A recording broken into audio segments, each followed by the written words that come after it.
Hello दोस्तों, आपका YouTube channel geo science में स्वागत है। मैं कमलेश कुमार।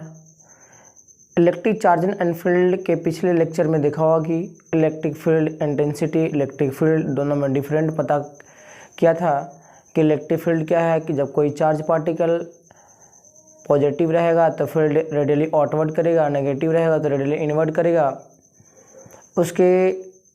उसी के माध्यम से हम लोग इलेक्ट्रिक फील्ड इंटेंसिटी पढ़ा था, E=F/Q0। वहाँ से इलेक्ट्रिक फील्ड का फील्ड इंटेंसिटी का डिफिनेशन निकाला था। The force experience per unit test charge is called electric field intensity. वहाँ पर हम लोग पॉजिटिव चार्ज करंट इलेक्ट्रिक फील्ड का डायरेक्शन दिखाया गया था, नेगेटिव चार्ज करंट इलेक्ट्रिक फील्ड का डायरेक्शन दिखाया गया था। यदि आप इस लेक्चर को नहीं देखे होंगे तब आप लेक्चर नंबर 6 को वहाँ पर डिस्क्रिप्शन बॉक्स में जाइएगा, टाइप कीजिएगा electric charge and field lecture number 6।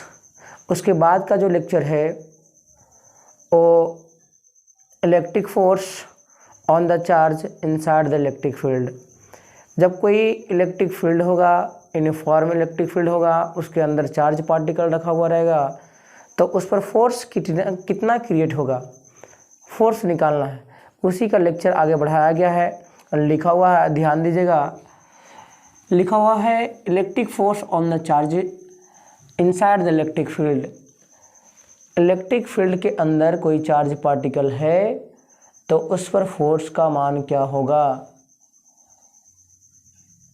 हम लोग इलेक्ट्रिक फील्ड इंटेंसिटी से E/F/Q हम लोग पढ़े थे, उसी का यहाँ दिखाया गया है कि फोर्स का वैल्यू कैसे निकल के आएगा।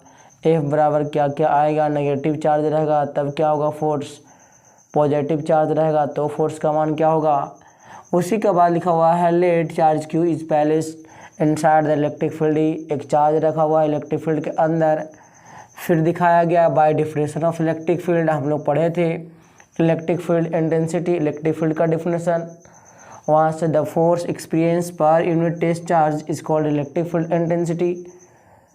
इलेक्ट्रिक फील्ड इंटेंसिटी का यहाँ पर ध्यान दिया, यहाँ टेस्ट चार्ज है, यहाँ पर पॉजिटिव चार्ज रखा हुआ है, इसीलिए Q0 की जगह पर Q कर दिया और यहाँ से F=QE इस्तेमाल कर लिया। इसका मतलब हुआ नेट फोर्स बराबर फार्मूला होगा F=QE। ध्यान दीजिएगा, नेगेटिव चार्ज रहेगा तो F=-QE। ये -QE क्या दिखाता है कि यदि पॉजिटिव चार्ज होगा तो हमेशा उसका डायरेक्टली प्रोपोर्शनल टू होगा। इसका मतलब उसका डायरेक्शन डायरेक्टली प्रोपोर्शनल होगा। डायरेक्ट इलेक्ट्रिक फील्ड जिधर होगा उधर ही फोर्स क्रिएट करेगा। परंतु नेगेटिव चार्ज होगा तो फोर्स जिधर लगेगा उसके जस्ट अपोजिट इलेक्ट्रिक फील्ड होगा। यदि इलेक्ट्रिक फील्ड जिधर लगेगा उसके जस्ट अपोजिट फोर्स होगा। कहने का तात्पर्य हुआ यदि फील्ड का मान इधर दिया हुआ राइट साइड और यहाँ पर नेगेटिव चार्ज है तो फोर्स का मान लेफ्ट साइड होगा। यदि इलेक्ट्रिक फील्ड का वैल्यू लेफ्ट साइड डायरेक्शन दिया हुआ है और नेगेटिव चार्ज रहेगा तो फोर्स का वैल्यू और उसका डायरेक्शन क्या होगा तो राइट साइड होगा। ये अच्छे से समझ लीजिएगा। यहाँ पर क्वेश्चन भी पूछता है, यहाँ स्टार पॉइंट भी लिखा दिया गया है। स्टार पॉइंट क्या होता है, पॉजिटिव चार्ज होगा तो इलेक्ट्रिक फोर्स का डायरेक्शन जो होगा वो डायरेक्टेड इलेक्ट्रिक फील्ड के लॉन्ग होगा, और नेगेटिव चार्ज रहेगा तो इलेक्ट्रिक फोर्स का डायरेक्शन जो होगा हमेशा opposite direction of electric field होगा। उसी का स्टार पॉइंट यहाँ पर दिखाया गया है कि for positive charge the direction of electric field is directed along electric field. इसका मतलब हुआ कि फोर्स का वैल्यू उसका डायरेक्शन हमेशा इलेक्ट्रिक फील्ड के डायरेक्शन में होगा जब कोई पॉजिटिव चार्ज दिया हुआ रहेगा तब। इसका मतलब हुआ जब ऑब्जेक्टिव क्वेश्चन आएगा कि for positive charge the direction of electric force is directed along, option दिया हुआ रहेगा electric field, opposite direction of electric field, C में कुछ और दे सकता है, डी में नन ऑफ दिस दे सकता है एग्जाम्पल। तो हमेशा ध्यान दीजिएगा कि पॉजिटिव चार्ज पार्टिकल रहेगा उसका इलेक्ट्रिक फोर्स पूछेगा डायरेक्शन तो हमेशा बोलिएगा इलेक्ट्रिक फील्ड जिधर होगा उधर ही फोर्स का डायरेक्शन भी होगा। दूसरी बात है कि नेगेटिव चार्ज रहेगा उसका डायरेक्शन अपोजिट होगा इलेक्ट्रिक फील्ड के। यहाँ पर दिखाया गया the direction of electric force is opposite direction of electric field. इसका मतलब हुआ कि नेगेटिव चार्ज रहेगा, जस्ट बताया था एग्जाम्पल लेकर कि नेगेटिव चार्ज रहेगा तो इलेक्ट्रिक फील्ड मान लो राइट साइड में है तो उसका फोर्स का मान लेफ्ट साइड में होगा।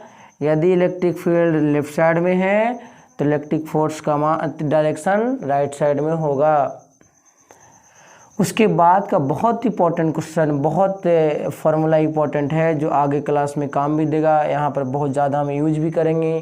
इलेक्ट्रिक फील्ड बराबर के क्यू बटा आर स्क्वायर। जब कोई एक पॉइंट चार्ज दिया हुआ रहेगा, एक चूहे जैसा चार्ज, बहुत छोटा चार्ज होगा, कोई पी पॉइंट पर हम लोग इलेक्ट्रिक फील्ड निकालेंगे, वहाँ पर इलेक्ट्रिक फील्ड का वैल्यू क्या आएगा, उसका डायरेक्शन क्या होगा, उसी चीज़ के बारे में बताया गया है इस लेक्चर में। जो आगे का पॉइंट है electric field due to a point charge. ध्यान से वीडियो को देखकर नोट्स कॉपी बनाते चलिएगा जो बहुत इंपॉर्टेंट है। इस पर ऑब्जेक्टिव भी क्वेश्चन करवाया जाएगा। जो पूरा इलेक्ट्रोस्टैटिक का चैप्टर ख़त्म करने के बाद आपको ऑब्जेक्टिव का भी टाइप बाय टाइप क्वेश्चन करवाया जाएगा। ध्यान दीजिएगा, ये पॉइंट जो लिखा हुआ है electric field due to a point charge, इसके बारे में भी पढ़ना है कि एक पॉइंट चार्ज के कारण इलेक्ट्रिक फील्ड का वैल्यू कितना होगा। यहाँ पर एक क्यू चार्ज लिया हुआ है प्लस क्यू और एक पी पॉइंट है, यहाँ पर टेस्ट चार्ज है जो एक्सपेरिमेंट करता है कि रिपल्सन हो रहा है कि अट्रैक्शन हो रहा है और इसका डिस्टेंस आर है। तो पी पॉइंट पर निकालना है। यदि पॉजिटिव चार्ज रहेगा तो फोर्स का वैल्यू आउटवर्ड जाएगा, इसका मतलब रिपल्सिव नेचर होगा और इलेक्ट्रिक फील्ड का डायरेक्शन भी उधर ही होगा। उसी चीज़ के बारे में बताया गया है यहाँ कि let P be point at a distance R from the charge. इसका मतलब हुआ कि जो पी पॉइंट है वो R distance from charge Q से है, अर्थात प्लस क्यू चार्ज से पी पॉइंट जिसका डिस्टेंस कितना है आर है। Then the force produce at point P due to charge Q. इसका मतलब हुआ जो पी पॉइंट पर चार्ज लिया गया है टेस्ट चार्ज, इस टेस्ट चार्ज के द्वारा इस चार्ज के कारण, ध्यान समझिएगा, टेस्ट चार्ज से ये प्लस चार्ज के कारण यहाँ पर फोर्स क्रिएट होगा, इलेक्ट्रिक फोर्स जिसको कूलम्ब फोर्स भी कहते हैं। तो होगा कितना, हम लोग कूलम्ब फोर्स का फॉर्मूला पढ़ा था के Q1 Q2 बटा आर स्क्वायर। इसको मान लिया Q1, इसको मान लिया Q2, उस दोनों के बीच में डिस्टेंस R है तो हमने पुट कर दिया के क्यू नॉट बटा आर स्क्वायर। ये आप लोगों को पता होगा कि इलेक्ट्रिक फील्ड का फार्मूला क्या होता है, इलेक्ट्रिक फील्ड इंटेंसिटी का फार्मूला क्या होता है। Electric field at point P, electric field at point P point पर इलेक्ट्रिक फील्ड का वैल्यू कितना होगा। E बराबर हम लोग पढ़ चुके हैं the force experience per unit test charge is called electric field intensity. उसके सिंबल E ही होता है।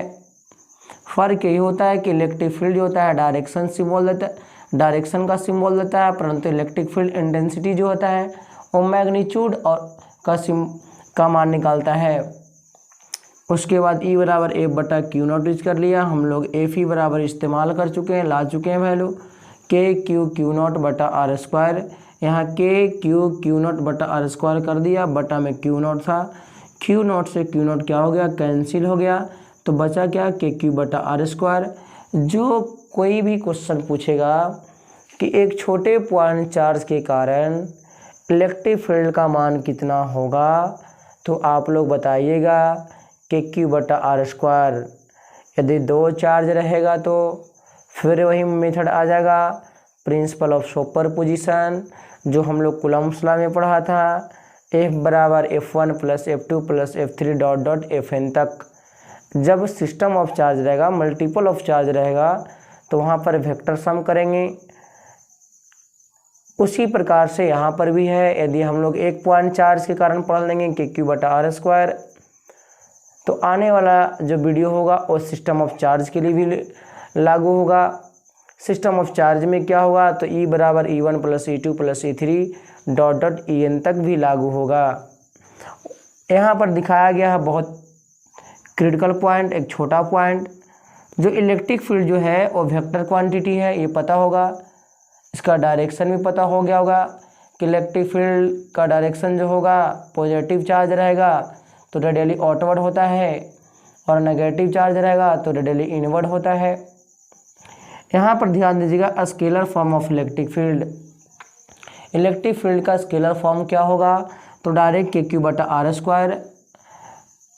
के क्या चीज़ है पता होगा आप लोगों को। के का मतलब कूलम्ब कांस्टेंट, Q का मतलब चार्ज, R का मतलब होगा सेपरेशन बिटवीन टू चार्जों के बीच का डिस्टेंस।